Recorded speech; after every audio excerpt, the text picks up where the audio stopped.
Sir maths के paper होना है, कुछ भी रिवीजन नहीं हुआ है, समझ नहीं आ रहा है मैं क्या करूं। इधर आओ बच्चा, इधर आओ।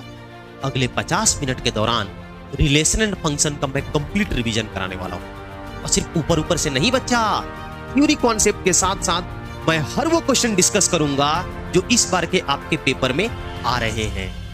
अगर इस रैपिड रिवीजन को तुम कंप्लीट कर जाते हो तो अब कुछ भी पढ़ने की आवश्यकता नहीं है, क्योंकि NCERT book, previous year question, exemplar book और आपके सैंपल पेपर के हर एक इंपॉर्टेंट क्वेश्चन इस वीडियो के दौरान कवर किए जाएंगे।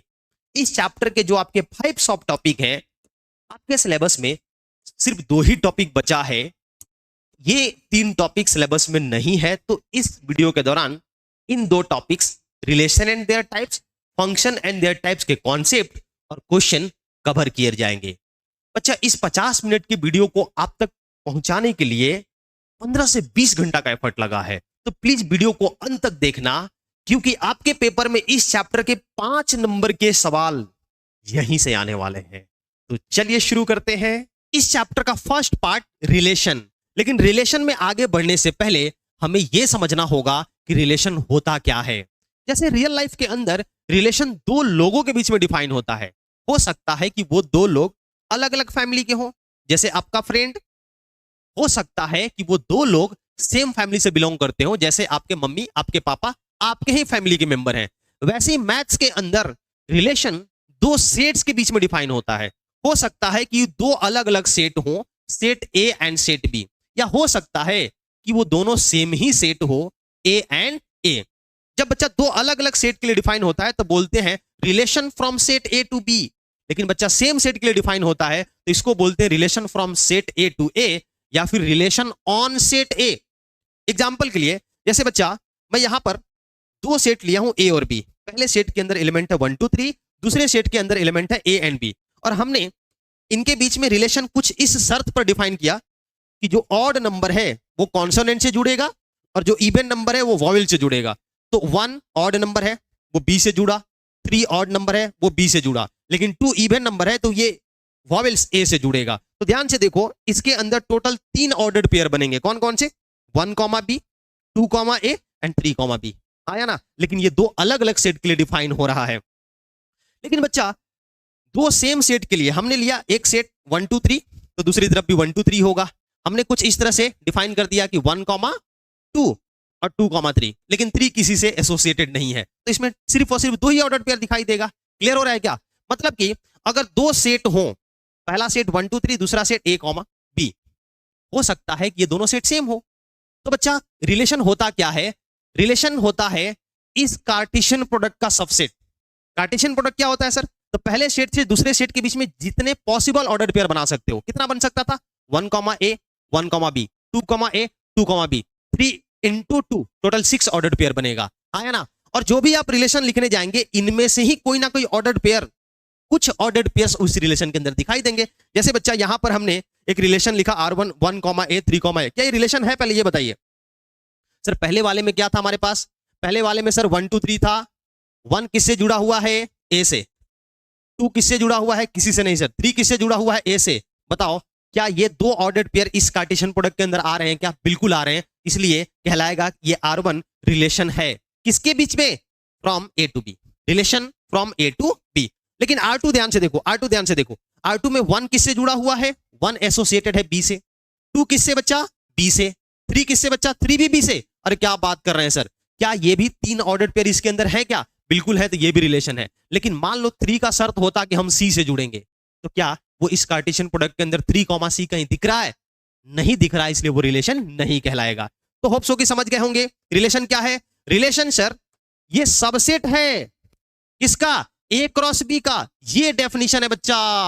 अगर पहले सेट के अंदर m एलिमेंट हो, दूसरे सेट के अंदर n एलिमेंट हो, जैसा कि अभी हमने देखा कि पहले सेट के अंदर 3 एलिमेंट थे, दूसरे सेट के अंदर 2 एलिमेंट थे, तो टोटल पॉसिबल ऑर्डर्ड पेयर कितना हो रहा था? 3 into 2 6। तो ए क्रॉस बी के अंदर m into n एलिमेंट्स होंगे। आया ना? अब वो जो 6 ऑर्डर्ड पेयर बने थे, उनमें से कुछ एक ऑर्डर्ड पेयर लेकर के एक सेट बना दो। या तो 1 ले लो, या तो कोई 2 ले लो, या तो कोई 3 ले लो। तो वो जो भी आ रहे थे वो क्या था? रिलेशन था। मींस ए क्रॉस बी के जितने पॉसिबल सबसेट हो सकते हैं वो सारे के सारे ए से बी के अंदर रिलेशन कहलाएंगे। क्या है बच्चा? नंबर ऑफ रिलेशन कितना होगा? तो total number of subset of A cross B. Total number of subset का फॉर्मूला याद कीजिए, 2 के पावर में जितना एलिमेंट होता था सेट के अंदर, इसमें कितना एलिमेंट है sir? m into n। This is the number of subset, या फिर कह सकते this is the number of relation. अभी हमारे पास ए क्रॉस बी के अंदर 6 ऑर्डर पेयर था, तो उसका टोटल सबसेट कितना हो सकता है? 2 के पावर 6। इसलिए टोटल नंबर ऑफ रिलेशन कितना हो सकता है? 2 के पावर 6। क्लियर हो रहा है क्या? अब देखो, रिलेशन टॉपिक से टोटल 5 तरह के सवाल बनते हैं। जो पहला टाइप का सवाल है वो तो ये रिलेशन को डिफाइन करने पर बनता है। जैसे आप देख लीजिए, एकदम बीबीआई क्वेश्चन बच्चा, कि write relation on A defined as X related to Y. X Y से रिलेट कर रहा है इस तरह से कि वाई किसके बराबर है? एक्स स्क्वायर के बराबर। क्या बात कर रहे हैं सर? और ध्यान से देखो, ऑन सेट ए बोला था ना, मतलब एक ही सेट के लिए डिफाइन है। हमारे पास ये सेट दे दिया है। क्लियर हो रहा है क्या? मींस अगर हम रिलेशन डिफाइन करने जाएंगे तो ए टू ए होगा, इधर भी ए इधर भी ए, लेकिन किस तरह से कि एक्स यहां से लेना है और वाई यहां पर आएगा। वाई शर्त क्या है कि वाई जो है वो एक्स स्क्वायर के बराबर है। 1 का स्क्वायर करेंगे तो क्या आएगा बच्चा? 1 का स्क्वायर सभी बच्चों को पता है, 1 का स्क्वायर 1 होता है सर, तो 1 ही होगा। -1 का स्क्वायर भी क्या होगा सर? -1 ही होगा। 2 का स्क्वायर सर 4 होगा। 3 का स्क्वायर हो ही नहीं सकता, 3 का स्क्वायर 9 होता है, जो इसमें है ही नहीं, 3 किसी से एसोसिएट नहीं होगा। 4 का स्क्वायर 16 होता है, वो किसी से एसोसिएट नहीं होगा। क्लियर हो रहा है कि नहीं हो रहा है? मींस ऑर्डर पेयर क्या बना? 1 किससे? 1 से, -1 किससे? -1 भी 1 से, 2 किससे बच्चा? 2 हमारा 4 से। 3 ऑर्डर पेयर आएंगे, ये हमारा आंसर होगा। 1, 1, -1, 1, 2, 4। तो ये पहला टाइप का सवाल हो गया जिसके अंदर रिलेशन को डिफाइन करने के लिए बोला जाएगा। क्लियर हो रहा है क्या? वैसे एक और सवाल देखो यहां पर, let R be the relation in set N given by. एक रिलेशन देखो इस तरह से बोला जा रहा है, डिफाइन करना है, ए कॉमा बी, पहला ऑर्डर पेयर दूसरा ऑर्डर पेयर, लेकिन वो कैसे रिलेटेड है बच्चा? यहां से देख, a is equal to B minus two, A is equal to B minus two, या इसको लिख सकते हैं b इज इक्वल टू, ये इधर आ जाएगा तो a प्लस 2 आया ना, लेकिन b का वैल्यू क्या लेना है बच्चा? बोल रहा है 6 से बड़ा लेना है। ये इस तरह से हमारा रिलेशन डिफाइन हो रहा है कि b is equal to a plus 2 आया ना, और b का वैल्यू 6 से बड़ा होना चाहिए। ध्यान से देखो, क्या यहां पर b का वैल्यू 6 से बड़ा है? नहीं सर, ये नहीं चलेगा। यहां पर बड़ा है क्या? हाँ बड़ा है, बड़ा है, लेकिन जब a का वैल्यू 3 लोगे तो ये 5 आना चाहिए, तो ये भी नहीं होगा। यहां पर बिल्कुल b का वैल्यू 6 से बड़ा है, जब तुम a का वैल्यू 6 लोगे, हाँ एकदम सही बात है सर, a का वैल्यू तुम 6 लोगे तो b कितना आएगा? 8 आएगा। यहां पर सर, यहां पर a का वैल्यू 8 लोगे तो ये 10 आना चाहिए, इसका मतलब ये भी गलत है। समझ आ रहा है क्या? रिलेशन डिफाइन करने की बातें की जाएंगी। वेरी फर्स्ट, एकदम आसान सवाल होता है बच्चा, और ये आपके पेपर के अंदर आ रहा है। देखो पूरा का पूरा हमने डिटेल सॉल्यूशन डाल दिया है। समझ आ रहा है क्या? कि इस तरह से अगर ये 2 या 3 मार्क्स के क्वेश्चन के फॉर्म में आता है तो इतना कुछ आपको लिखना पड़ेगा। सही है ना? एक और सवाल, ये मैं आपके लिए होमवर्क छोड़ रहा हूं, फिर से सेट ए दे दिया है, रिलेशन बच्चा यहां पर देखो डिफाइन करना है, और आप डिफाइन कर लेंगे क्योंकि इसका मैं सोल्यूशन यहां पर डाल दिया हूं। सही है क्या? कर लोगे? तो ये फर्स्ट टाइप का क्वेश्चन था कि रिलेशन को डिफाइन कीजिए। रिलेशन के अंदर जो सेकंड टाइप के क्वेश्चन बनते हैं वो बनते हैं domain and range of a relation के ऊपर। तो आइए जल्दी से सबसे पहले तो इसका कॉन्सेप्ट समझ लेते हैं। ये दो सेट है ए एंड बी कुछ इस तरह से कि इनके लिए एक रिलेशन डिफाइन हो रहा है 1,2, 1,4, 2,4, 4,2 एंड 4,6। सबसे पहले तो इस रिलेशन को हम एरो डायग्राम से रिप्रेजेंट करने की कोशिश करते हैं कि 1 किससे एसोसिएटेड है? 2 से, फिर 1 किससे है सर? अगेन 4 से, 2 किससे है सर? 2 4 से, 4 किससे है सर? 4 2 से, एंड 4 6 से। अब इस रिलेशन के अंदर टोटल 5 ऑर्डर्ड पेयर दिख रहा है क्या? इस रिलेशन के लिए हमें लिखना है डोमेन, को डोमेन और रेंज। तो डोमेन क्या होता है? डोमेन पहले सेट के वो एलिमेंट होते हैं, डोमेन सेट के अंदर पहले सेट के वो एलिमेंट आएंगे जिनका कम से कम दूसरे सेट के एक एलिमेंट के साथ एसोसिएशन हो, कनेक्शन हो। देखो इसमें एक छोड़ो सर, 2 के साथ है। 2 बिल्कुल है सर, 3 नहीं है तो ये डोमेन के अंदर नहीं आएगा, 4 बिल्कुल है। तो बताओ डोमेन सेट के अंदर क्या क्या हो जाएगा? डोमेन के अंदर 1 2 एंड 4, डोमेन सेट के अंदर आएगा सर 1 2 एंड 4। जो कोडोमेन होता है हमेशा रिलेशन के लिए सेकंड सेट को कोडोमेन बोला जाता है। यहां पर जो सेकंड सेट है सर वो सेट बी है, जो किसके इक्वल है सर? 2 4 6 एंड 8। ये हर बार कोडोमेन होगा, आया ना? रिलेशन के लिए सेकंड सेट कोडोमेन का काम करता है। जो रेंज है वो कोडोमेन के अंदर का एलिमेंट होगा। रेंज हमेशा कोडोमेन का सबसेट होगा या कोडोमेन के इक्वल होगा। कैसे लिखते हैं सर? रेंज सेकंड सेट का वो एलिमेंट जिसका कम से कम फर्स्ट सेट के एक एलिमेंट के साथ एसोसिएशन हो। 2 का है क्या? बिल्कुल है। 4 का है क्या सर? बिल्कुल है। 6 का है क्या? हाँ सर। 8 का नहीं है, तो रेंज के अंदर 8 नहीं आएगा। रेंज के अंदर क्या होगा सर? 2, 4 एंड 6। अब ध्यान से देखो, जो रेंज है वो कोडोमेन का सबसेट है। अगर 8 का भी किसी के साथ एसोसिएशन होता तो रेंज कोडोमेन के बराबर हो जाता। हम क्या कह सकते हैं? किसी भी रिलेशन का जो रेंज होता है सर, वो या तो सबसेट होगा या इक्वल होगा किसके? कोडोमेन के। क्लियर हो रहा है? बिल्कुल सर। आइए कुछ एग्जांपल समझते हैं। यहां पर 2 सेट लिया गया है। सेट ए देख लो 1 2 3, सेट बी 4 5 6, और इनके लिए हम कुछ रिलेशन डिफाइन करेंगे और फिर उनका डोमेन, कोडोमेन और रेंज लिखेंगे। पहला जो रिलेशन है कुछ इस तरह से डिफाइन है कि a comma B such that b minus A 3 के इक्वल हो। अब इस फॉर्मेट को हम सेट बिल्डर फॉर्म बोलते हैं ना। सेट्स याद करो class 11, x such that x है ना, फिर आगे प्रॉपर्टी। तो यहां भी वही बोल रहा है कि a कॉमा बी ऐसे लिखना है सच दैट, इसको ऐसे लिख देंगे तो आपको समझ आएगा कि b is equal to a, right side में चला गया a प्लस 3। ये a comma B order pair लिखना है, इसका आगे प्रॉपर्टी। प्रॉपर्टी किस तरह से कि पहला एलिमेंट फर्स्ट सेट से लेना है, दूसरा एलिमेंट सेकंड सेट से लेना है, लेकिन दोनों में रिलेशन क्या होना चाहिए कि फर्स्ट एलिमेंट में 3 जोड़ने पर सेकंड एलिमेंट आना चाहिए। समझ आ रहा है? तो अगर इस R1 को हम लिखेंगे तो क्या होगा? बोलो, फर्स्ट सेट का अगर हम 1 उठाते हैं तो इसमें 3 जोड़ने पर 4 आएगा। बिल्कुल, ये सेकंड सेट के अंदर है। फिर फर्स्ट सेट से अगर हम 2 उठाते हैं तो फिर 5 मिलेगा सर। बिल्कुल, 2,5 इनके कार्टेशियन प्रोडक्ट में आएगा। 2 5 से एसोसिएटेड है। 3 उठाते हैं तो ये क्या आएगा? 6 आएगा। देख लो, इस रिलेशन के अकॉर्डिंग हम ऑर्डर्ड पेयर बना रहे हैं। अब ये जो आया R1 का रिप्रेजेंटेशन, ये क्या कहलाता है? Roster form. बिल्कुल सही बात है सर। अब इनका डोमेन, कोडोमेन और रेंज लिखना हो तो समझ आ रहा है। डोमेन क्या होगा सर? फर्स्ट ऑर्डर्ड पेयर का फर्स्ट एलिमेंट। ये किसके इक्वल सर? 1 2 3। अरे सर, ये तो फर्स्ट ही सेट के इक्वल आ गया। बिल्कुल आ सकता है।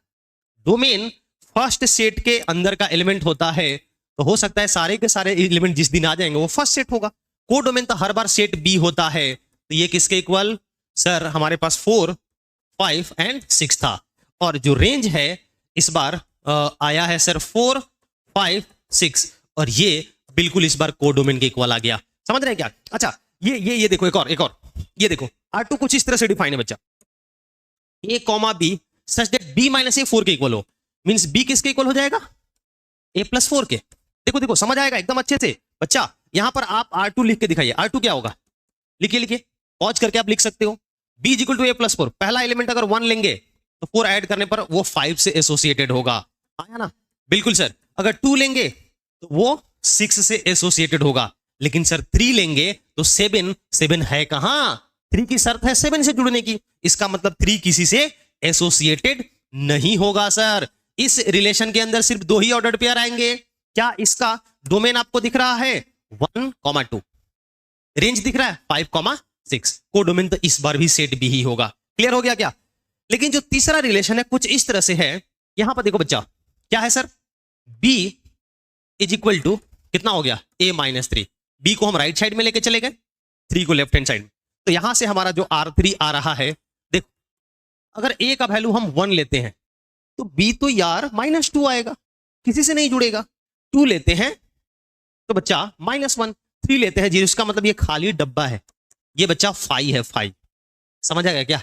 इस तरह के रिलेशन को हम नल रिलेशन, एम्प्टी रिलेशन या वाइड रिलेशन बोलते हैं। समझ आया?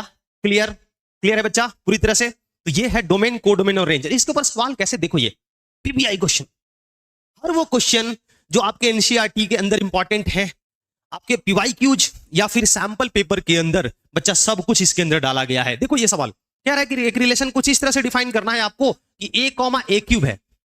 a is a prime number less than 5। अच्छा, लेस 5 से लेस देन प्राइम नंबर क्या क्या होता है? 2 होता है, 3 होता है और कुछ नहीं। 5 नहीं हो, 5 से छोटा नहीं होता। तो बच्चा 2 और 3 इधर लेना है हमें। a यहां से लेना है और इधर a का क्यूब करके लिखना है।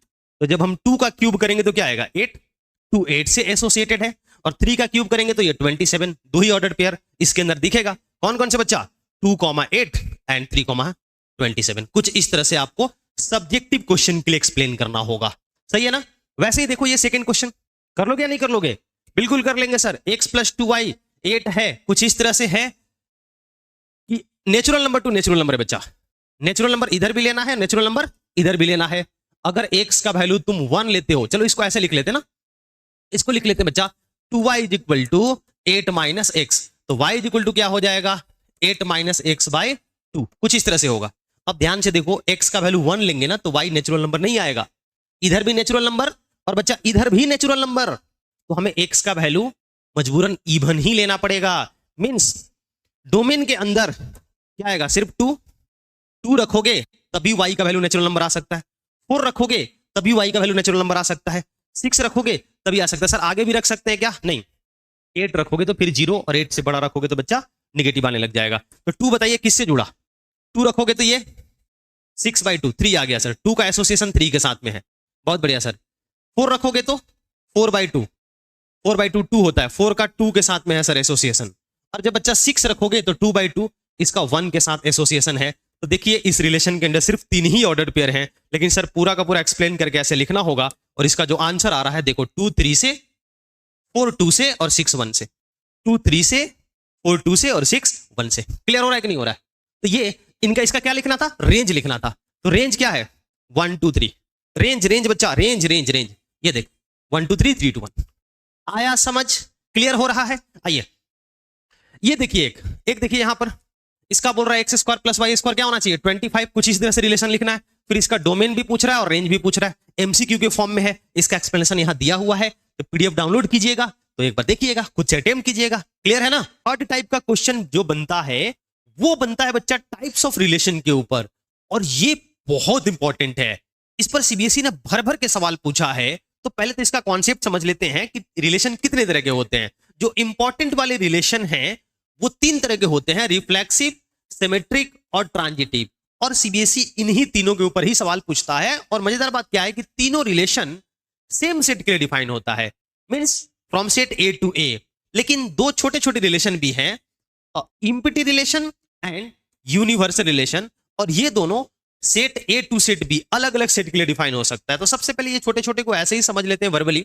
याद करो हमने थोड़ी देर पहले एक रिलेशन लिया था जिसके अंदर कोई भी ऑर्डर्ड पेयर पॉसिबल नहीं हो पा रहा था, खाली डब्बा है फाई है, तो उसको बोलते हैं इम्पिटी रिलेशन। वॉइड रिलेशन, नल रिलेशन, खाली रिलेशन है, उसके अंदर कुछ भी नहीं है। यूनिवर्सल रिलेशन क्या है सर? कभी ऐसा भी तो हो सकता है ना कि किसी रिलेशन के अंदर सारे के सारे ए क्रॉस बी वाले ऑर्डर्ड पेयर आ जाए।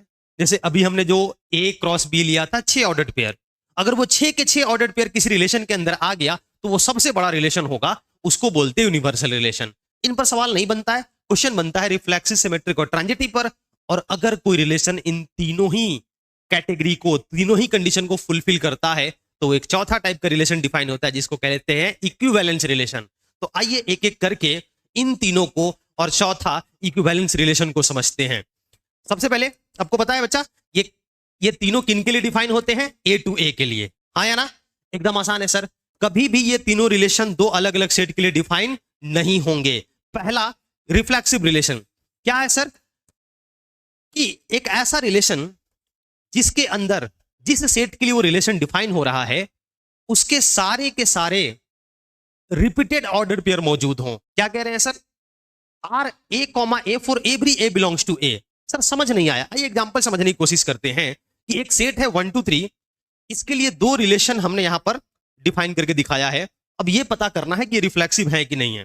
एक बात बताओ, अगर इस सेट 1 2 3 ए के लिए हम ए क्रॉस ए लिखते हैं तो टोटल कितने ऑर्डर पेयर आते हैं?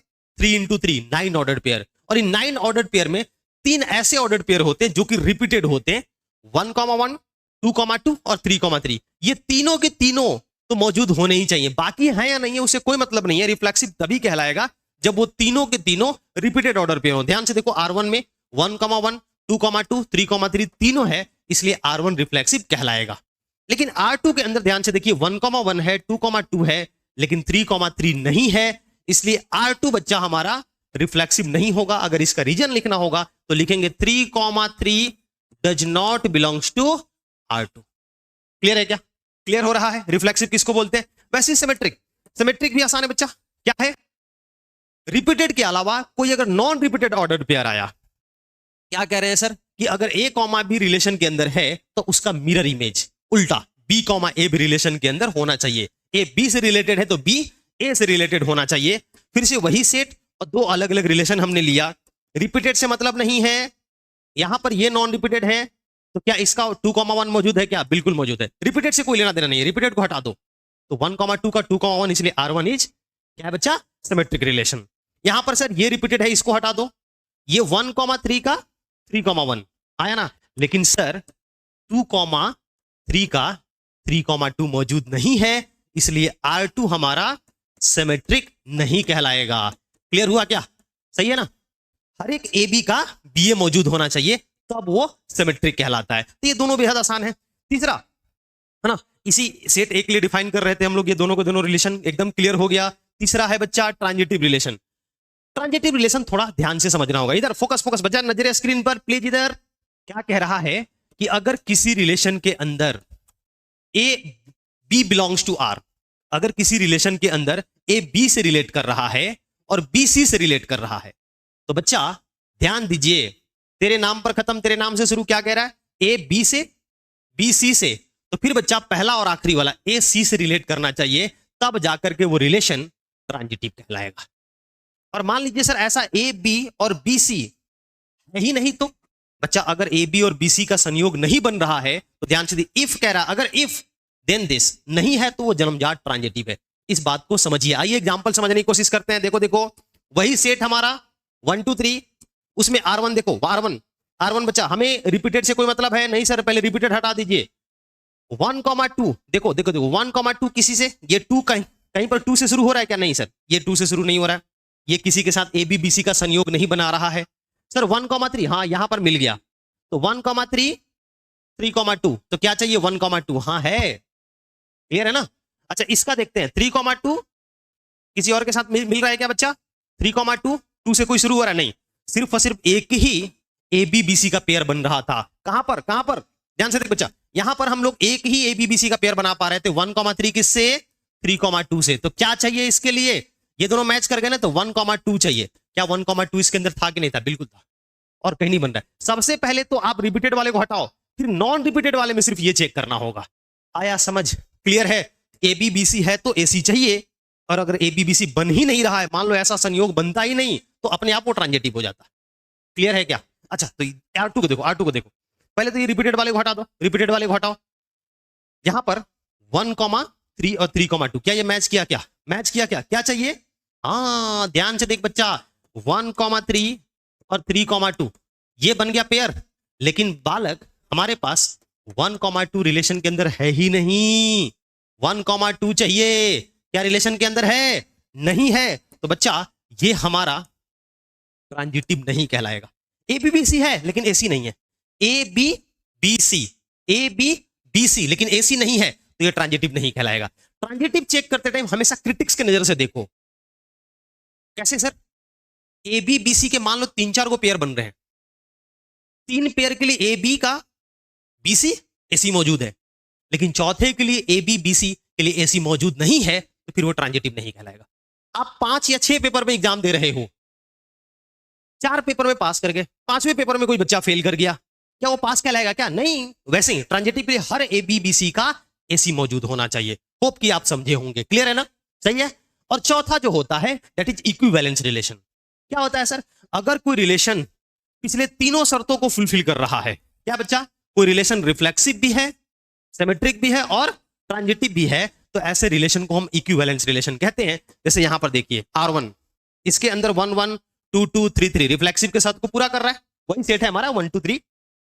फिर देखो 1 2 है बच्चा, तो 2 1 भी है, और फिर ए बी बी सी के जितने भी पेयर बन रहे हैं, देखो यहां से बनाना, ये ए बी बी सी बना, क्या ए बी वही जहां से खत्म हुआ था वहीं से शुरू हो गया। क्या चाहिए? 1,1 पहले से है, आया ना? क्लियर है ना? तो बच्चा जितना भी ए बी बी सी बनेगा R1 में चेक करो, वो ए सी आएगा।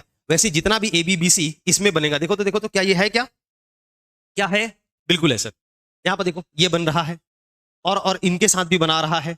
हालांकि हम इसको हटा कर चेक करते हैं, आसान हो जाता है चेक करना, ये रहे या ना रहे ट्रांजिटिव पर कोई फर्क नहीं पड़ेगा। सिर्फ इन दोनों के लिए देखो, तो ये 1,1 चाहिए, 1,1 पहले से था, हटाए हैं, लेकिन माइंड में तो है ना कि 1,1 था, तो ये ट्रांजिटिव कहलाएगा बिल्कुल। तो ये दोनों के दोनों R1 और R2 रिफ्लेक्सिव सिमेट्रिक ट्रांजिटिव तीनों हैं, इसलिए इक्विवेलेंस रिलेशन कहलाएंगे। सही है ना? क्लियर? आइए बच्चा इनके ऊपर सवाल देखते हैं। देखो ये क्वेश्चन एमसीक्यू के फॉर्म में बहुत इंपॉर्टेंट बच्चा। एक रिलेशन R इस सेट के लिए डिफाइन है, कुछ इस तरह से डिफाइन है, ध्यान से देखिए। 1,2, 2,2, 1, ये सारे के सारे कह रहा है कि बताओ रिफ्लेक्सिव सिमेट्रिक ट्रांजिटिव, क्या ये रिफ्लेक्सिव है? रिफ्लेक्सिव के लिए 1,1 चाहिए, है सर। 2,2 है सर। 3,3 है सर। 4,4 है। क्या सिमेट्रिक है? सिमेट्रिक बच्चा 1,2 है यहां पर, तो इसका 2,1 ढूंढना होगा, है ही नहीं सर, सिमेट्रिक नहीं है। आया ना? ट्रांजिटिव चेक करो, ट्रांजिटिव जितने भी ट्रांजिटिव के लिए हमारे पास कितने, रिपीटेड को हटा दो तो बचा कौन, 1,2 बचा सर, 1,3 बचा सर, 3,2, 3 ही बचा है। हमेशा ट्रांजिटिव चेक करते टाइम रिपीटेड को हटा के चेक कीजिए, या सिमेट्रिक चेक करते टाइम भी रिपीटेड को हटा सकते हैं। तो देखो इनमें पेयर कहीं बन रहा है, ये तो बना ही नहीं रहा है, ये नहीं बना रहा है, ये बना रहा है क्या, हाँ ये बना रहा है। तो क्या चाहिए इसके लिए सर, 1,2 चाहिए, 1,2 मौजूद है, इसका मतलब अच्छा 3,2 बना रहा है, नहीं बना रहा है, सिर्फ ये वाला ए बी बी सी का बना रहा था 3,2। अब इन तीनों में से कोई ऐसा नहीं है जो 2 से स्टार्ट हो रहा, तो ये क्या होगा, रिफ्लेक्सिव होगा और सिमेट्रिक होगा। रिफ्लेक्सिव एंड सिमेट्रिक, कौन सा ऑप्शन बच्चा, देखो तो कौन सा ऑप्शन हमारे पास है, reflex are is reflexive and transitive, reflexive होगा और ट्रांजिटिव, सॉरी बच्चा ट्रांजिटिव, सिमेट्रिक नहीं होगा। क्लियर ना? देखो इसका एक्सप्लेनेशन हमने यहाँ डिटेल में दे दिया है, एक बार देखिएगा। वैसे ये क्वेश्चन है, इसका भी एक्सप्लेनेशन मैंने यहाँ पर डाल दिया हुआ, एग्जाम्पलर का सवाल है, करेंगे क्या, पीडीएफ डाउनलोड करके जरूर अटेम्प्ट कीजिएगा। आओ देखो, ये देखो अभी इस बार जो है ध्यान से देखो, सेट बिल्डर फॉर्म में दिया है कि एक्स कॉमा वाई, मतलब पी एक रिलेशन है कुछ इस तरह से कि X square plus Y square 1 के इक्वल है। तो बोल रहा है बताओ ये क्या है, एक बात बताओ, X square plus Y square अगर 1 है तो क्या हो रहा है, हमारा एक्स कॉमा वाई बिलोंग कर रहा है किससे, रिलेशन से, है ना, मतलब हमारे पी से, पी से। तो एक बात बताओ, जब X square plus Y square 1 हो गया तो क्या Y square plus X square 1 नहीं हो जाएगा क्या, बिल्कुल होगा। तो इस केस में वाई कॉमा एक्स हमारे पी से बिलोंग करेगा कि नहीं करेगा, बिल्कुल करेगा। एक्स कॉमा वाई अगर रिलेशन के अंदर है तो वाई कॉमा एक्स भी होगा, मीन सिमेट्रिक, तो ऐसा ही हो गया। अब सिमेट्रिक हो गया, सिंगल चॉइस क्वेश्चन आपके पेपर में आता है तो आगे कुछ चेक करने की आवश्यकता नहीं है ना। चले, बहुत बढ़िया। वैसे ये देखो, इसमें एक सेट दिया है, बोल रहा है कि रिलेशन कुछ इस तरह से डिफाइन है, ये देख बच्चा, ये देख, check whether the relation is reflexive symmetric and transitive. नहीं कर सकते हैं क्या, इसका पूरा देखो डिटेल एक्सप्लेनेशन, रिफ्लेक्सिव सिमेट्रिक और ट्रांजिटिव, इसको एक बार पढ़िएगा बढ़िया से, ठीक है ना, क्लियर एकदम।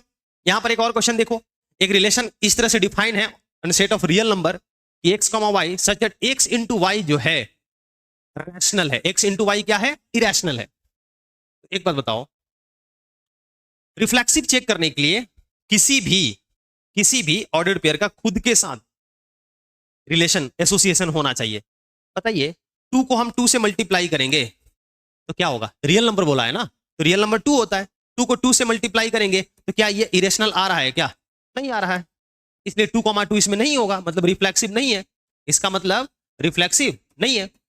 अब देखो 2,√2 इसके अंदर होगा क्योंकि मल्टीप्लाई करेंगे तो 2√2 आएगा, है ना, √2,2 भी होगा, √2,2 क्योंकि फिर से क्या होगा, मल्टीप्लाई करेंगे तो 2√2 आएगा, इसलिए सिमेट्रिक तो होगा। अगर ए बी इरेशनल आ रहा है तो बी ए भी इरेशनल होगा, आया ना, लेकिन ट्रांजिटिव नहीं होगा। कैसे, 1,√2 ले लो, फिर √2,3 ले लो, ये इरेशनल आएगा प्रोडक्ट, ये भी इरेशनल आएगा, लेकिन क्या ये इरेशनल आएगा, किसका सर, किसका सर, यहां पर अगर 1,3 लेंगे तो क्या ये इरेशनल होगा, नहीं सर, इसलिए ये ट्रांजिटिव नहीं है, आया ना। सिमेट्रिक तो था लेकिन ट्रांजिटिव नहीं था, तो सिर्फ और सिर्फ ये क्या होगा, सिर्फ और सिर्फ बच्चा सिमेट्रिक होगा। ध्यान से देखो, रिफ्लेक्सिव चेक किया गया है, सिमेट्रिक चेक किया गया और ट्रांजिटिव, पूरा डिटेल में एक्सप्लेनेशन। जब भी आप किसी रिलेशन को फेल कराने जा रहे हो, जैसे ये रिफ्लेक्सिव नहीं था तो एग्जांपल दिखा दो इस कारण से रिफ्लेक्सिव नहीं है, सिमेट्रिक था तो ऑब्वियस ही बात है ना कि ए इंटू बी अगर इरेशनल आ रहा है तो बी इंटू ए भी इरेशनल होगा, हर ए और बी के रियल वैल्यू के लिए। लेकिन अगर ट्रांजिटिव फिर से फेल हो रहा है तो कम से कम एक एग्जांपल तो दिखा दो, एक में फेल कर रहा है तो वो फेल कर गया। तो ये है बच्चा हमारा थर्ड टाइप, जिसके अंदर टाइप्स ऑफ रिलेशन का सवाल बनते हैं। आते हैं फोर्थ टाइप के ऊपर, जो कि है नंबर ऑफ रिलेशन, इसके ऊपर सवाल बनता है। क्या पूछा जाएगा, सबसे पहले तो यह सवाल बनता है कि अगर पहले सेट के अंदर p एलिमेंट हो और दूसरे सेट के अंदर r एलिमेंट हो तो कार्टेशियन प्रोडक्ट के अंदर कितने एलिमेंट होंगे, p इंटू आर, तो इसके टोटल नंबर ऑफ रिलेशन कितने बन सकते हैं, जितने टोटल सबसेट होंगे 2 के पावर जितने ऑर्डर्ड पेयर मौजूद हैं कार्टेशियन प्रोडक्ट के अंदर, दैट इज 2 के पावर p इंटू आर। फिर क्वेश्चन पूछा जाता है number of reflexive relation, number of symmetric relation. तो नंबर ऑफ रिफ्लेक्सिव रिलेशन का ना आप फॉर्मूला याद रखिए, क्या है सर, 2 के पावर में n square minus n, where n is the number of element in set A. Number of symmetric relation कितना होगा सर, 2 के power n into n plus 1/2। और अगर दोनों को पूछ देगा एक साथ तो बच्चा हम दोनों को ऐड कर देंगे, ऐड करोगे तो ये आता है n into n minus 1/2। Number of transitive relation का कोई एग्जैक्ट फॉर्मूला नहीं है तो वो आपसे नहीं पूछा जाएगा, सही है क्या। जैसे ये क्वेश्चन देखो, सेट ए के अंदर टोटल कितने एलिमेंट है सर, 3 एलिमेंट। सेट बी के अंदर कितने एलिमेंट है सर, 4 एलिमेंट। तो पूछा जा रहा है total number of relation from A to B. Obvious सी बात है, 2 के पावर 3 इंटू 4 कितना हो जाएगा सर, 2 के पावर में 12। सही है, क्लियर, 2 के पावर 12 ये आपका आंसर होगा। इसका एक्सप्लेनेशन यहां हमने डाल दिया है। ये देखो, ये बोल रहा है कि एक सेट है ए जिसके अंदर 2 एलिमेंट है 3 and 5, number of reflexive relation. Reflexive relation का हमने फॉर्मूला देखा, क्या था सर फॉर्मूला, 2 के पावर में n स्क्वायर माइनस n। 2 के power n square minus n करेंगे सर तो 2 के power 2 square minus 2 that is 2 to the power 4 minus 2 कितना आ जाएगा 4।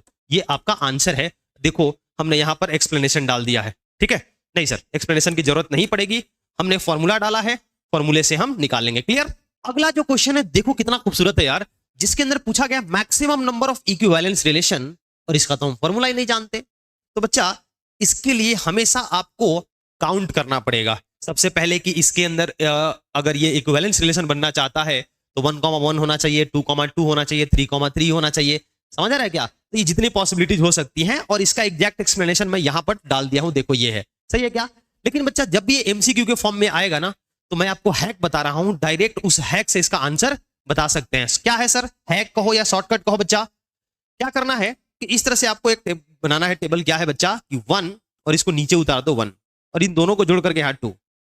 फिर क्या ये जो 2 था ना तो यहाँ तीसरा वाला जो हमारा रो स्टार्ट होगा 2 से स्टार्ट होगा, फिर 1 + 2 कितना 3, 2 + 3 कितना 5, फिर इसको नीचे उतार दो 5, सही है क्या। 2 + 5 कितना 7, 3 + 7 कितना 10, 5 + 10 कितना 15।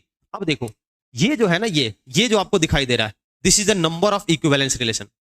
ये देख ये देख ये देख बच्चा, ये सर 1 2 5 15 सर समझ नहीं पा रहे हैं। अगर किसी सेट के अंदर एक ही एलिमेंट है तो नंबर ऑफ इक्विवेलेंस रिलेशन एक ही होगा, 2 है तो 2 होगा, 3 है तो 5 होगा, और अगर 4 है तो बच्चा 15 हो जाएगा। इसमें टोटल कितने एलिमेंट थे बच्चा 3, तो आंसर क्या आएगा, आंसर 5। ये खत्म, क्लियर। अगला रो लिख लेंगे कि नहीं लिख लेंगे, यही 15 से शुरू होगा, दैट्स ऑल। ये इतना करने की जरूरत नहीं है, लेकिन कब, जब एमसीक्यू के फॉर्म में क्वेश्चन पूछा जाएगा कर लेंगे। बिल्कुल सर, ये देखो एक सेट ए दिया है 1 2 3 और एक रिलेशन 1,2 2,3, लेकिन बोल रहा है ना कि ये अभी कंप्लीट नहीं है। R be a relation in A then the minimum number of ordered pair में बी एडेड। इसमें कितना ऑर्डर्ड पेयर ऐड किया जाए so that R becomes equivalence relation. तो इसको भी आप एक बार कीजिएगा। सबसे पहले तो रिफ्लेक्सिव बनाने के लिए 1,1 2,2 3,3 होना चाहिए, सिमेट्रिक बनाने के लिए इसका जोड़ीदार होना चाहिए, इसका जोड़ीदार, तो फिर ट्रांजिटिव की भी कंडीशन को फुलफिल करनी चाहिए। तो देखो यहां से हमने रिफ्लेक्सिव की बातें कर दी, फिर सिमेट्रिक की, और उसके बाद में ट्रांजिटिव। ये एक्सप्लेनेशन है, एक बार चेक करेंगे, ठीक है क्या, क्लियर बच्चा। अब आते हैं आखिरी टाइप 5 के ऊपर, जो कि रिलेशन के अंदर सवाल बनता है बच्चा इक्विवेलेंस क्लास से रिलेटेड। जैसे यहां पर देखिए एक सेट दिया गया है 1 2 3 4 5 और इसके लिए हमें एक रिलेशन डिफाइन करना है R A comma B such that A minus B even number हो। तो पहले तो समझ लीजिए कि इक्विवेलेंस क्लास तभी डिफाइन होता है, उसी रिलेशन के लिए डिफाइन होता है जो कि इक्विवेलेंस रिलेशन हो। तो पहले तो चेक कर लेते हैं कि क्या यह आर इक्विवेलेंस रिलेशन है भी कि नहीं है। ए माइनस बी इवन है तो रिफ्लेक्सिव भी होना पड़ेगा, सिमेट्रिक भी और ट्रांजिटिव, तभी इक्विवेलेंस कहलाएगा ना। ए माइनस बी इवन है तो अगर दोनों को सेम कर दें तो ए माइनस ए 0 आएगा, वो भी तो इवन है। इसका मतलब सारे के सारे रिपीटेड इसके अंदर होंगे, रिफ्लेक्सिव होगा। अगर ए माइनस बी इवन आ रहा है तो बी माइनस ए भी इवन होगा, मतलब ये सिमेट्रिक भी है। अगर ए माइनस बी इवन है, बी माइनस सी इवन है, तो ऑब्वियस सी बात है ए माइनस सी भी इवन होगा, तो ये ट्रांजिटिव भी होगा। इसलिए बच्चा ये जो हमारे पास रिलेशन दिया गया है ये इक्विवेलेंस रिलेशन है। तो अब हम इक्विवेलेंस क्लास की बात कर सकते हैं। और इसको थोड़ा सा एरो डायग्राम से देख समझने की कोशिश करते हैं बच्चा। 1 2 3 4 5 इधर, और इधर भी 1 2 3 4 5, ठीक है। अब देखिए इस सेट के हर एक एलिमेंट के लिए इक्विवेलेंस क्लास डिफाइन होगा और इसको डिनोट करते हैं ऐसे ऐसे स्क्वायर ब्रैकेट बॉक्स से। ये क्या होगा, वन किस किस से रिलेट होगा, ध्यान से देखो, वन किस किस से रिलेट होगा, वन माइनस वन क्या इवन हो जाएगा, बिल्कुल हो जाएगा सर। फिर वन माइनस टू इवन होगा क्या, नहीं, वन वन से तो जुड़ सकता है क्योंकि वन माइनस वन जीरो होता है, लेकिन one minus two minus one होता है जो इवन नहीं है। तो वन किससे, थ्री से, फिर किससे, फाइव से। वैसे ही बच्चा अगर हम टू का बात करेंगे, टू किस किस से जुड़ेगा, क्या टू वन से जुड़ेगा, नहीं, क्योंकि टू माइनस वन करोगे वन आएगा, वो इवन नहीं होता है। टू टू से जुड़ेगा और फिर टू फोर से जुड़ेगा और किसी से नहीं जुड़ेगा। समझ रहे हैं क्या। वैसे ही थ्री, थ्री का इक्विवेलेंस क्लास क्या लिखना है बच्चा, कैसे लिखेंगे, थ्री किस किस से जुड़ेगा, वन से, हाँ, थ्री माइनस वन इवन होता है, फिर थ्री थ्री से, फिर ये फाइव से। ध्यान से देखो, ये जो है ना, ये वन का इक्विवेलेंस क्लास है, वन थ्री फाइव सेट है बच्चा। इक्विवेलेंस क्लास कुछ नहीं, इक्विवेलेंस क्लास एक सेट होता है, उन एलिमेंट का सेट होता है जो कि सेकंड सेट के अंदर होते हैं और फर्स्ट सेट का एलिमेंट उनसे जुड़ा हुआ है। वन किसके से जुड़ा हुआ था, वन से, फिर थ्री से, फिर फाइव से। समझ आ गया। तो वन का इक्विवेलेंस क्लास कौन कौन होगा, वन, थ्री और फाइव का सेट। आया समझ में। टू किस किस से जुड़ा हुआ था, टू जुड़ा हुआ था बच्चा टू से और फिर फोर से, तो टू का equivalence class two and four होगा। तो ध्यान से देखो, वन का इक्विवेलेंस क्लास ये है, टू का इक्विवेलेंस क्लास ये है, थ्री का इक्विवेलेंस क्लास ये। अब इक्विवेलेंस क्लास से रिलेटेड एक मजेदार बात कि दो इक्विवेलेंस क्लास या तो एग्जैक्टली सेम होते हैं या एग्जैक्टली डिफरेंट होते हैं। बिल्कुल देखो अलग अलग, या तो डिसजॉइंट होंगे या आइडेंटिकल होंगे। तो आओ इनको डिफाइन कर लेते हैं बच्चा। क्या है ये देखिए, R be an equivalence relation in set A, let A belongs to A, एक एलिमेंट है जो सेट ए के अंदर है। तो कह रहा है all those element of set A which are related to A is called equivalence class of A. बहुत बढ़िया सर। और इसको इस तरह से डिनोट करते हैं। और दो इक्विवेलेंस क्लास या तो डिसजॉइंट होते हैं या फिर आइडेंटिकल होते हैं। आया समझ, क्लियर। इस पर सवाल आता है, ध्यान दीजिएगा। आओ क्वेश्चन देखते हैं। देखो बच्चा, ये बोला गया है कि so that relation R in the set A, ये सेट ए है हमारे पास और रिलेशन किस तरह से डिफाइन है, R is equal to A minus B और ये डिविजिबल बाई टू। अरे सर सर सर सर, ये तो वही बात हो गया जो अभी समझा रहे थे। ए माइनस बी इवन नंबर का बात कर रहा था, यहां पर mod A minus B divisible by to. Same बात हुआ कि नहीं हुआ, डिविजिबल बाई टू का मतलब इवन नंबर ही बोल रहा है। लेकिन ये चूंकि सर सब्जेक्टिव फॉर्म में आएगा तो पूरा हमें लिखने आना चाहिए, वो मैं समझा रहा हूं। फिर इसका सेकंड पार्ट देखो, ये कह रहा है कि राइट पहले तो कह रहा है कि यानी इक्विवेलेंस रिलेशन, फिर कह रहा है right this this and this, मतलब इक्विवेलेंस क्लास लिखना है किसका किसका, थ्री का, फोर का और फाइव का। तो पहले तो दिखाते हैं कि ये रिलेशन इक्विवेलेंस रिलेशन है, बाद में हम इन एलिमेंट्स का इक्विवेलेंस क्लास निकालेंगे। आओ देखो देखो देखो देखो, रिफ्लेक्सिव चेक करने के लिए क्या है बच्चा, अगर ए सेट ए के अंदर है तो ए माइनस ए, मॉड ए माइनस ए जीरो होगा और ये टू से डिविजिबल होता है। इसका मतलब ए से रिलेटेड है, इसलिए रिफ्लेक्सिव ये होगा। बस ये हो गया रिफ्लेक्सिव। ऐसे लिखने आना चाहिए आपको बच्चा, ये लिखने का तरीका है, ध्यान दीजिए। बहुत बढ़िया। अच्छा, अगर आपको सिमेट्रिक प्रूफ करना है तो ध्यान से देखो कैसे करेंगे हम लोग। Let A B belongs to A, इस तरह से है कि ए बी से रिलेट कर रहा है, ए बी से रिलेटेड है। समझ आ गया। तो हमें क्या दिखाना होगा कि बी ए से भी रिलेटेड होगा। अगर ए बी से रिलेट कर रहा है तो क्यों कर रहा होगा, क्योंकि ए माइनस बी डिविजिबल होगा टू से, mod of A minus B divisible होगा। तो माइनस इसमें से कॉमन ले लेंगे। तो ध्यान से देखो, मॉड के अंदर कहीं पर मॉड ऑफ माइनस एक्स क्या होता है, मॉड ऑफ एक्स के बराबर होता है। तो ये हमने यहां पर लिख दिया, सही है क्या। तो बी माइनस ए भी डिविजिबल होगा टू से, इसका मतलब बी ए से रिलेट कर रहा है, तो ये कैसा होगा, सिमेट्रिक होगा। वैसे ही बच्चा अगर ट्रांजिटिव आपको प्रूफ करना है तो बिल्कुल वही चीज हम अपनाएंगे। ये लिखने का तरीका देख लो, लिखने का तरीका देख लो बच्चा। यहां पर अगर a माइनस बी डिविजिबल है टू से, तो mod of a minus B 2m, मतलब 2 का मल्टीपल होगा। मींस a माइनस बी किसके इक्वल आएगा सर, प्लस माइनस 2m के। वैसे ही अगर b c से रिलेट कर रहा है, इसका मतलब b माइनस सी डिविजिबल होगा। Means b minus see this is equal two plus minus 2n। आया समझ में। अब यहां से इन दोनों को हम ऐड करेंगे, इस फर्स्ट इक्वेशन को और इस सेकेंड इक्वेशन को। ठीक है, दोनों को क्या करते हैं बच्चा, ऐड करते हैं। ऐड करेंगे तो a माइनस बी, यहां से b कैंसिल, तो a माइनस सी जो है 2 टाइम्स ऑफ इंटीजर आ रहा है, इसका मतलब a minus C divisible by 2 है। दैट इज हमारे पास a c से रिलेट कर रहा है, तो ये ट्रांजिटिव भी है। अब a यहां पर रिलेशन रिफ्लेक्सिव भी है, सिमेट्रिक भी और ट्रांजिटिव भी है, दैट इज इक्विवेलेंस रिलेशन है। Hence proof. अब इक्विवेलेंस क्लास लिखना है किसका, 3, 4 एंड 5 का। तो ध्यान से देख बच्चा, वही तो हो गया ना हमारा। हमारे पास जो सेट था वो क्या था, एक बार देख लेते हैं सर। 1 2 3 4 5 था, सेम सेट। हम एक बार इसको दिखा चुके हैं। तो 1 किससे रिलेट करेगा, 1 बालक 1 1 से, फिर 1 किससे, 3 से, फिर 1 किससे, सर 1 का नहीं लिखना था सर, 3 4 5 का लिखना था। तो 3 किससे, 1 से, फिर 3 किससे, 3 से, फिर 3 किससे, 5 से, तो हम 3 का इक्विवेलेंस क्लास लिख दिए। वैसे ही 4 का, वैसे ही 5 का। इस तरह के सवाल आते हैं, ध्यान दीजिए अच्छे से बच्चा, बहुत बढ़िया। देखो एक सेम क्वेश्चन मैं डाल दिया हूं, सेम क्वेश्चन है, बोल रहा है divisible by 4 is an equivalence relation, find set of all elements related to 1, also write the equivalence class of 2।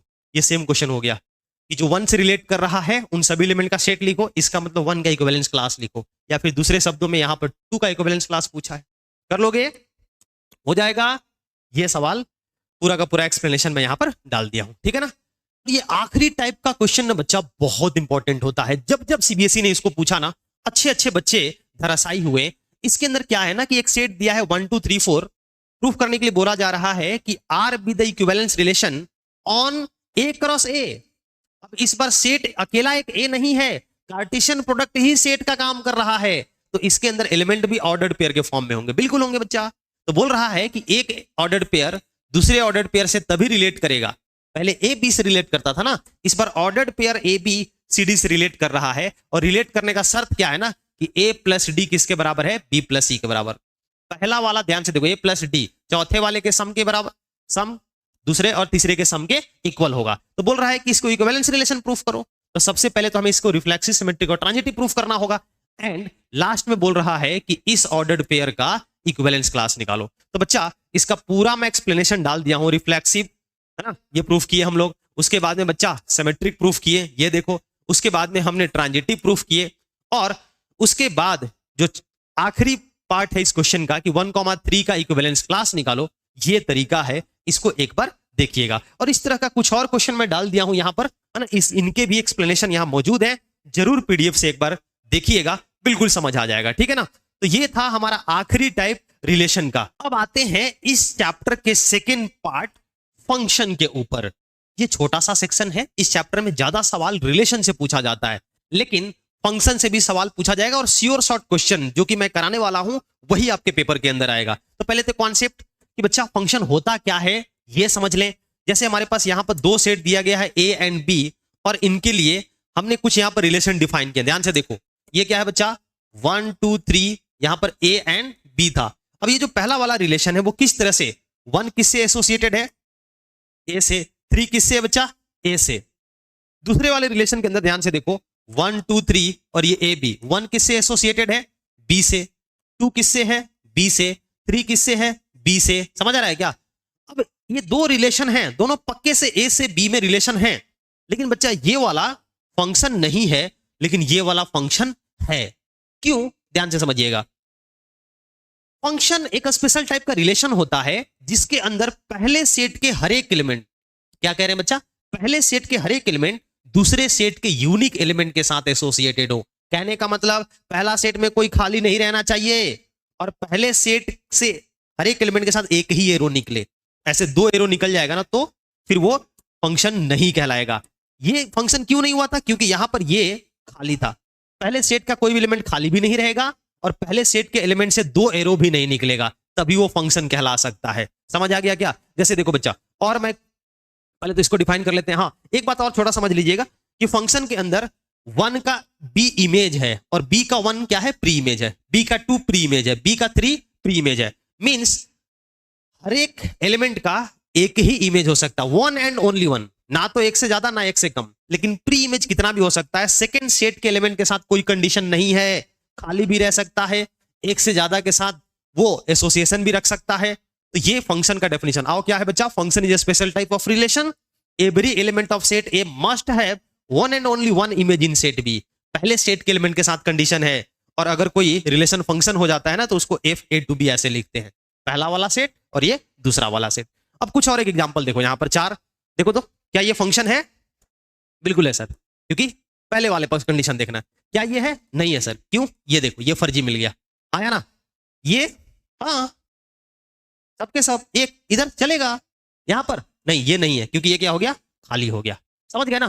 तो हम क्या कह सकते हैं कि हर एक फंक्शन जो होगा वो रिलेशन होगा, लेकिन हर एक रिलेशन फंक्शन नहीं होगा। ये कह सकते हैं क्या, बिल्कुल कह सकते हैं। All functions are relation but all relations are not function. जैसे कुछ और यहां पर मैं एग्जांपल लेके आया हूं कि 2 सेट है 1 2 3 4 ABC, बताओ तो ये रिलेशन इनमें से कौन कौन से फंक्शन बन रहा है?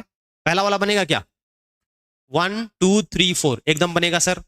पहले वाले सेट के चारों एलिमेंट देखो यूनिक एसोसिएशन रख रहे हैं। दूसरा में क्या हो रहा है? कोई फर्क नहीं पड़ रहा। R2 ये देखो 1 2 3 1, अरे सर ये देखिए 2 मिल गया, तो ये नहीं होगा। R3 1 2 3 4 1 2 3 4 सही है क्या? बिल्कुल। अब यहां पर 1A के साथ 2C के साथ दूसरे वाले की कोई फर्क नहीं पड़ेगा। देखो R4 में 1 2 3, लेकिन सर 4 नहीं है, 4 खाली रह गया। फर्स्ट सेट का एलिमेंट 4 R4 के अंदर किसी से एसोसिएटेड नहीं है, इसलिए फंक्शन नहीं होगा। समझ गए ना? तो ये बेसिक डेफिनेशन है, इंट्रोडक्शन है फंक्शन का। अब वैसे डोमेन, कोडोमेन और रेंज क्या होगा बच्चा? जैसे ये देखो एक फंक्शन है f a to b है बच्चा, f a to b, तो हर बार जो पहला वाला सेट होगा इस यहां पर क्या हो जाएगा? डोमेन हो जाएगा, क्योंकि ऑप्शन ही नहीं है ना खाली होने का फंक्शन के अंदर। तो पहला वाला सेट हर बार यहां पर क्या होगा? डोमेन होगा, a b c और d। दूसरा वाला सेट तो पहले भी कोडोमेन होता था। रेंज अभी भी उसी तरह से हो सकता है कि बच्चा सबसेट हो। देखो ये वाला नहीं ना आएगा रेंज के अंदर, क्या आएगा? p r s और t। ध्यान से देखिए, तो ये सेट b का मींस कोडोमेन का सबसेट है। क्लियर है ना? सही है क्या? फंक्शन में क्या हो जा रहा है कि पहला सेट में कोई खाली नहीं है, इसलिए सारे के सारे एलिमेंट क्या होंगे? डोमेन के अंदर आएंगे। अब ये जो फंक्शन है ना, इस फंक्शन के डेफिनेशन में ही टाइप्स ऑफ फंक्शन का कॉन्सेप्ट छुपा हुआ है। पहले सेट के पास कोई ऑप्शन नहीं है, दूसरे सेट के पास ऑप्शन है कि कोई खाली भी रह सकता है, एक से ज्यादा के साथ में एसोसिएशन भी रख सकता है। तो इस बिहाफ पर कि एक से ज्यादा के साथ में एसोसिएशन है कि नहीं है, फंक्शन को हम दो कैटेगरी में डिवाइड करते हैं, 1 1 या फिर मेनी 1। और अगर कोई खाली है कि नहीं है, इस बिहाफ पर फंक्शन को हम दो कैटेगरी में डिवाइड करते हैं, इनटू और ऑनटू। क्या बच्चा? क्या है? फंक्शन को 1 1, हर एक टाइप का फंक्शन इन दोनों में से कोई एक होगा और इन दोनों में से कोई एक होगा। समझ आ रहा है क्या? अब कैसे, क्या डेफिनेशन है, थोड़ा ये समझ लेते हैं। ये देखो बच्चा, यहां पर ये 1 1 है, ये क्या है? 1 1 है। क्लियर हुआ कि नहीं हुआ? एकदम हर एक का 1 के साथ में है। इसमें कोई ऐसा सेट बी के अंदर नहीं है जिसका जिस एलिमेंट से एक से ज्यादा एरो पीछे गया हो। यहां पर देखो, ये भी क्या है? 1 1 है, 1 1 है, साफ साफ दिख रहा है। सही है ना? यहां पर देख बच्चा, ये मेनी का 1 के साथ, ये देख बालक, मेनी का 1 के साथ नहीं। यहां पर बच्चा ये मेनी 1 है क्या? नहीं, ये भी 1 1 है, यहां भी 1 1 होगा। अब इंटू ऑनटो देखना है, तो यहां पर ये देखो, कोई खाली है क्या? नहीं है, नहीं है तो ऑनटो खाली हो गया सर, खाली हो गया। इन देखिए, ये है इसका, ये है रेंज, और रेंज कोडोमेन का सबसेट है, तो रेंज अंदर चला गया, इनटू। रेंज अगर कोडोमेन के बराबर हो गया, ऑन टू। यहां पर देखो तो क्या है? इनटू की ऑनटो, कोई खाली नहीं है, ऑनटो। अगर बच्चा खाली हो गया तो क्या बोलते हैं? इनटू। तो 4 तरह के फंक्शन हो गए, 1 1 into 1 1 onto, many 1 into many 1 onto. Clear एकदम? समझ आ गया? 1 1 ऑनटो, 1 1 into many 1 onto, many 1 into. अब ये जो 1 1 और ऑनटो कोई फंक्शन अगर ये साथ में हो जाता है ना, ये साथ में इस कंडीशन को फुलफिल करता है, तो ये बड़ा स्पेशल होता है, इसको बाइजेक्टिव फंक्शन बोलते हैं। हालांकि अब वो इन्वर्टिबल फंक्शन आपके सिलेबस में नहीं है, तो ज्यादा डिटेल में उस पर हम बात नहीं करेंगे। सवाल जो आएगा ना, वो यही चेक करने के लिए आएगा कि कोई भी फंक्शन 1 1 है कि नहीं है, 1 1 है कि मेनी 1 है, ऑनटू है कि इनटू है। तो अगर आपको 1 1 मेनी 1 चेक करना है तो कैसे चेक करते हैं? कोई भी function f a to b दिया गया है, अगर 1 1 हमें चेक करना है तो कैसे करना होगा? सबसे पहले बच्चा, आपको f of x1 is equal to f of x2 लेके चलना है, और यह दिखा देना है कि x1 x2 के बराबर आ गया, तो यह फंक्शन 1 1 हो जाएगा। अदरवाइज अगर ऐसा नहीं हुआ तो मेनी 1 होगा। आ रहा है क्या समझ में? जब हम एक एग्जांपल लेंगे तो अच्छे से समझ आएगा। जैसे ये देखो, यहां पर हमारे पास 3 - 4x एक फंक्शन दिया है। क्या कह रहा है स्टेप में कि f of x1 f of x2 के बराबर लेकर के चलो। चल दिए, बहुत बढ़िया सर, बहुत बढ़िया। तो यहां पर 3 - 4x1 किसके बराबर होगा? 3 - 4x2 के। 3 से 3 cancel, minus of 4 of x1। Sir ये जगह की कमी पड़ गई सर। नहीं, ठीक है, x1 x2 रियल नंबर है, चूंकि रियल नंबर से रियल नंबर के लिए डिफाइन हो रहा है ना, हमें क्या लेके चलना है? f of x1 is equal to f of x2। तो 3 - 4x1 is equal to 3 - 4x2। हाँ या ना? 3 3 कैंसिल होगा, 4x1 इज इक्वल टू क्या? 4x2, फिर बच्चा 4 भी कैंसिल हो जाएगा, यहां से x1 इज इक्वल टू क्या आ गया, x2, x1 is equal to x2 आ गया, तो बताइए फंक्शन क्या है, 1 1। अगर नहीं आता ना तो हम बोलते उसको मेनी वन। डिफरेंट एलिमेंट के पास डिफरेंट क्या होगा, इमेज होगा। आप कुछ भी डालो यहां पर, नया नया आउटपुट आएगा, हर एक इनपुट का यूनिक आउटपुट होगा, इसलिए ये क्या है, 1 1। समझ आ गया। अगर इनटू ऑनटू चेक करना है तो आपको दिखाना होगा कि रेंज किसके इक्वल है सर, रेंज कोडोमेन के इक्वल है। और अगर ऐसा नहीं हुआ तो हम बोलेंगे कि क्या है, ये इनटू है, इनटू है। अगर ऑनटू दिखाना है, जैसे देखो देखो देखो बच्चा, यहां पर दिस दिस दिस, सही है क्या, यहां पर हमने ऐसा दिखाया, मान लो कुछ इस तरह का हो गया, ये देखो ये देखो, तो ये खाली रह गया ना, ये वाला देख रहे हैं कि नहीं देख रहे हैं, ये खाली रह गया, तो हम क्या बोलेंगे कि रेंज कोडोमेन के इक्वल नहीं है, तो ये क्या होगा, इनटू होगा। समझ आया क्या, सही है। चलिए देखते हैं, आइए देखिए एक एग्जांपल से। यहां पर 3 - 4x एक फंक्शन दिया गया है, तो fx को पहले y मानो, तो यहां पर y इज इक्वल टू कितना, 3 - 4x। अब x को completely 4x is equal to 3 - y, और x को कंप्लीटली y के टर्म में एक्सप्रेस कर लीजिए, 3 - y/4। दिख रहा है क्या, बिल्कुल दिख रहा है सर। अब देखो ये question R to R define हुआ था क्या, हर एक y पर कोई ना कोई x मौजूद है, तुम एक y का कोई भी रियल वैल्यू रखो, x का कोई ना कोई रियल वैल्यू आएगा। हम ऐसे लिखेंगे, कैसे लिखेंगे sir, for all y belongs to क्या सर, थोड़ा सा जगह बना लेते हैं यहां पर बच्चा, x is equal to 3 - y/4। देखिए यहां पर for all y belongs to real number, मतलब कोडोमेन में रियल नंबर था, there exist x belongs to real number जो कि डोमेन के अंदर है, such that fx is equal to y। तो बताइए ये फंक्शन कैसा है, 1 1 तो पहले हमने चेक कर लिया था, अब ऑनटो भी हो गया, 1 1 ऑनटो हो जाता है, तो ऐसे फंक्शन को हम क्या बोलते हैं, बाइजेक्टिव। ठीक है, आया समझ, एकदम आया सर। अब इनके ऊपर कुछ एक सवाल है, जैसे देखो ये पहला सवाल, इसको चेक कर लो। यहां पर अगर हम f of x1 is equal to f of x2 लेके चलेंगे, तो x1 स्क्वायर this is equal to 1 plus में x2 स्क्वायर, तो x1 square is equal to क्या, x2 स्क्वायर। सो यहां हम देख रहे हैं x1 is equal to x2 नहीं, प्लस माइनस x2। सो क्या है ये, 1 1 की मेनी वन, ये मेनी वन है, 1 1 नहीं है। अगर इनटू ऑनटू चेक करना है तो आपको क्या करना पड़ेगा बच्चा, उसको y मानना पड़ेगा, y is equal to 1 plus में x square, so x square is equal to कितना, 1 minus y, x is equal to sir under root y minus 1। अब ध्यान से देखो, y का वैल्यू जब 1 या 1 से बड़ा रखोगे तभी x रियल आएगा, मींस 1 से छोटे y किसी भी x से एसोसिएटेड नहीं है। ध्यान से देखिए, मैपिंग डायग्राम बनाओगे ना बालक, रियल नंबर के लिए डिफाइन हो रहा था, इधर x इधर y, 1 2 3 4 आगे, लेकिन 0 -1 ये सारे के सारे खाली रह गए, ये सारे के सारे खाली रह गए, ये किसी से एसोसिएटेड नहीं है, तो ये कैसा फंक्शन होगा, इनटू फंक्शन होगा, ऑनटो नहीं होगा। आया समझ में। वैसे ही आप इसको चेक कर लीजिएगा, कर सकते हैं, बिल्कुल सर हम देखेंगे, पीडीएफ डाउनलोड कीजिएगा और इसको चेक कीजिएगा। ओके, यही आता है और कुछ नहीं, सिर्फ आपको पूछा जाएगा कि इसमें से कौन सा 1 1 मिनी वन है, इनटू ऑनटो, और कुछ नहीं फंक्शन से पूछा जाएगा। जैसे ये देखो, वही सवाल जो हमने कराया अभी, कर लेंगे, एक्सप्लेनेशन हमने डाल दिया हुआ है। ये देखो वही क्वेश्चन, सब दिख रहा है कि लीनियर फंक्शन हमेशा 1 1 होता है और ऑनटो भी होता है। देखो hence F is onto, hence F is 1 1। ये देखो, जब भी पावर इवन हो जाएगा, एक्स स्क्वायर एक्स के पावर 4, ये हमेशा मेनी वन होगा बच्चा। क्लियर, एक्सप्लेनेशन देख लेंगे। ये भी देखो, ये रिसेंटली है ना, लास्ट ईयर का आया हुआ सवाल है, ये भी हो जाएगा सर। देखिए इसमें जो है फिर से वही पूछा है, इसको भी देख लेना। एंड एक लास्ट क्वेश्चन, इसके साथ ही बच्चा आपका ये रिलेशन एंड फंक्शन जो चैप्टर है कंप्लीट हुआ।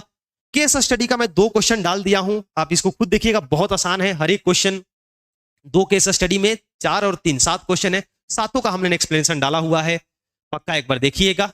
होप सो कि ये समझ आया होगा। ऐसे मैं आपको रिवीजन, रैपिड रिवीजन वीडियो डालता रहूंगा। हर 3 घंटे के बाद में एक वीडियो अपलोड हो रहा है। आखिरी के ये कुछ दिनों में बच्चा पूरा का पूरा मैथ्स रिवाइज कर लो। पीडीएफ डिस्क्रिप्शन में लिंक पड़ा हुआ है, डाउनलोड कर लीजिएगा, ठीक है।